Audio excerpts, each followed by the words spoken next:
plein qui m'ont dit mais qu'est-ce que t'as fait à ta bouche? Alors j'ai absolument rien fait à ma bouche, voilà, j'ai pas touché depuis maintenant des mois et des mois. Et d'ailleurs je ne compte plus toucher. Voilà. Je dis pas définitivement à vie, mais je peux vous dire que tout ce qui est injection et même tout ce qui est chirurgie de manière générale, je vais freiner un grand coup. Bon, déjà, depuis que quand j'étais jeune, j'abusais. Là, à part ma poitrine, il y a 6 mois, puisque c'était carrément nécessaire, c'était devenu n'importe quoi. C'est vrai que j'ai réfléchi à 1000 fois avant de faire quelque chose. Mais là, je vais vous dire que je vais y réfléchir à 1 million de fois. Je vous expliquerai bientôt. C'est long à expliquer, il va falloir suivre. J'aimerais bien aussi vous expliquer quand je serai démaquillée sans filtre, pour vraiment vous montrer ce que je n'aime pas dans mon visage et à cause des injections. Voilà, j'ai des problèmes au niveau des cernes. Bon, de base, moi j'ai des problèmes de cernes. Je suis née comme ça, même mon fils il commence à avoir des gros creux.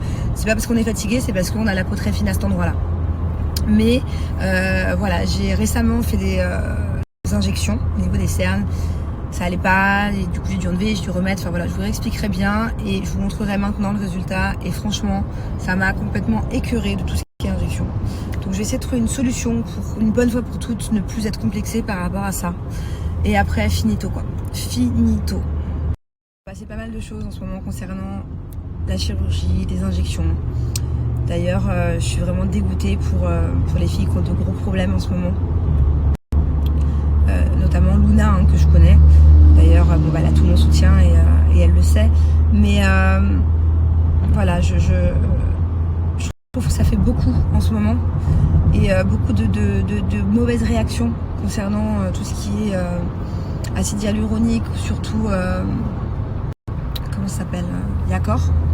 Voilà, je vous expliquerai les complexes que j'ai et les solutions que je vais être obligée d'essayer de trouver. Les dommages que ça m'a fait, au niveau des cernes, les injections. Comme quoi, faut non seulement pas aller n'importe où, mais il faut vraiment réfléchir à 2 fois au niveau de son visage.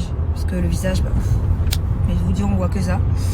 Et voilà, et même le Yakor, je vous expliquerai, mais j'ai aussi un pas très bon souvenir, bon heureusement, pas trop grave. Voilà. Moi j'ai pas de hanche du tout, hein, pour ceux qui me connaissent, ils savent que j'ai pas du tout de hanche. Mon corps il fait limite comme ça au lieu de faire comme ça. Et j'ai essayé de faire du Yakor au mois de juin dernier et heureusement j'en ai pas beaucoup mis. Et ça s'est très mal passé. Voilà. Donc je suis écœurée de tout ce qui est chirurgie. Malgré que j'ai mal réagi et encore une fois je vous expliquerai parce que là je viens d'arriver, j'ai pas trop le temps de ce qui m'est arrivé, mais je vais mettre un grand coup de frein à main à tout ce qui est injection, corps, visage. Heureusement j'avais injecté un tout petit peu au niveau des hanches, limite ça se voyait pas parce que sinon ça aurait pu être bien pire et il est hors de question que je mette de nouveau ma santé en danger, surtout avec ce que je vois en ce moment alors que je suis maman, j'ai 2 enfants et que vous aussi réfléchissez à 1000 fois avant de faire quelque chose. Voilà, ça peut être dangereux. Et que c'est pas grave si j'ai des complexes, c'est pas grave si je suis pas parfaitement parfaite, c'est pas grave si j'ai pas de hanche, c'est pas grave si... Voilà, ce qui est le plus important, je pense que c'est la santé. Je suis dans mon lit et voilà, j'allais dormir. Et évidemment, ce soir, toutes mes pensées sont pour Émilie, Amar et Luna. Ça vraiment, ça me fait très mal au cœur. Je vous dis la vérité. Je ne les connais pas, hein, ces filles, je les connais pas, mais je prie pour elles. Je vous jure, je prie pour qu'elles s'en sortent parce qu'elles peuvent mourir, c'est grave. Je vous explique pour tous ceux qui n'ont pas suivi, ce sont 2 filles qui ont voulu faire des injections au Yakor sur leur corps et ça s'est infecté. Donc là, elles sont dans un état critique, mais vraiment, ça fait beaucoup de jours qu'elles sont dans cet état.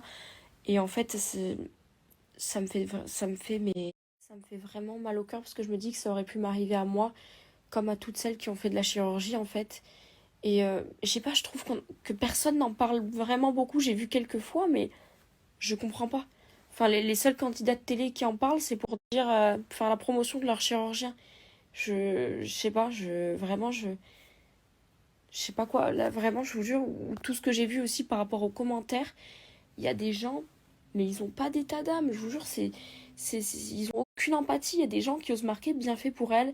Elles n'avaient qu'à rester naturelles, personne les a obligées à le faire, faut assumer, mais vous rendez compte à quel point les gens sont monstrueux.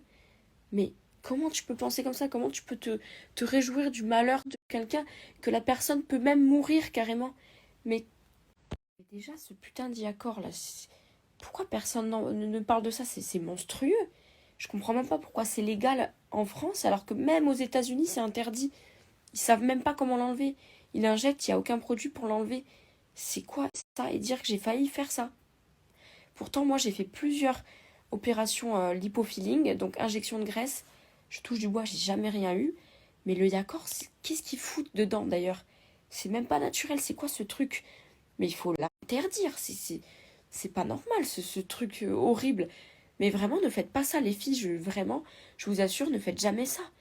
Vous imaginez, c'est un truc qui reste et qu'on peut même pas enlever si ça s'infecte comme elles ont eu les deux filles et même d'autres filles. Il y a eu d'autres filles aussi qu'on ne connaît pas qui ont eu ça. Vous imaginez? On peut mourir de ça, enfin c'est horrible, horrible. Je sais qu'il y a beaucoup de gens positifs qui me suivent. Je vous remercie d'ailleurs et je pense que vous me comprenez et vous comprenez ce que je ressens parce que en fait j'arrive à me mettre à leur place et je me dis c'est horrible, c'est juste des filles. Je trouve ça horrible, c'est juste des filles qui ont voulu s'améliorer comme c'est l'être humain comme ça, on veut tous s'améliorer, c'est normal. Donc elles ont juste voulu modifier quelque chose, oui, parce qu'on est tous tentés de faire de la chirurgie. Elles ont juste voulu faire ça. Et là, non seulement elles sont entre la vie et la mort, mais en plus, les commentaires, s'il vous plaît, venez, on envoie plein d'ondes positives. C'est pour ça que j'essaye de me dire à chaque fois dans la vie, il y a pire, voilà. Mais rien ne vaut la vie. Vraiment, je ne sais pas ce qu'il y a cette année. Là, je ne sais pas ce qu'il y a là, en ce moment, mais dites-moi si vous pensez pareil, mais il n'y a rien qui va. Coucou tout le monde, j'espère que vous allez bien. Je me réveille ce matin pas trop top. À l'hôpital, j'ai vraiment envie de vomir. Mais bon, c'est pas grave, je suis quand même hyper contente parce que ça y est, mon rapatriement il approche. Et c'est vraiment un combat sans fin. Je suis trop contente parce que déjà la première étape elle est faite. Désolée les gars, j'ai envie de pleurer parce que ils veulent même pas donner aux médecins français le seul médicament qui marche sur moi. Qui m'ont donné un autre médicament, mais ce médicament la dernière fois que je l'ai pris, j'ai une septicémie, donc super. Donc ça c'est du rapatriement là. Non, intermutuel. Ah oui, intermutuelle assistance. Tu dis IMA.